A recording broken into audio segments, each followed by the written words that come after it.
আচ্ছা, সবাই খেয়াল করো। আমরা হচ্ছে এখন একটু লম্ব বা সমকোণ নিয়ে একটু কথাবার্তা বলি। যে তোমরা হয়তো সবাই চেনো যে এটা হচ্ছে তোমার সমকোণ। আচ্ছা, তো দেখো একটু সংজ্ঞার দিকে তাকিয়ে যে কী লেখা আছে।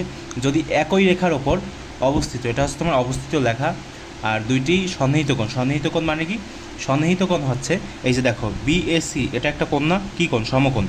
বিএসি এবং সিএডি, এই যে সিএডি, এরা পরস্পর কী বলো তো? এরা হচ্ছে পরস্পর সন্নিহিত কোণ। ঠিক আছে? এরা যদি পরস্পর সমান হয় তবে কোণ দুইটির প্রত্যেকটি কী বলতো? সমকোণ। এই যে দেখো এখানে বিএসি, বিএসি বিএসি পরিমাপ কত? 90 ডিগ্রি। আর এখানে সিএডির যে কোণের যে পরিমাপ সেটা কত? 90 ডিগ্রি। তার মানে কি?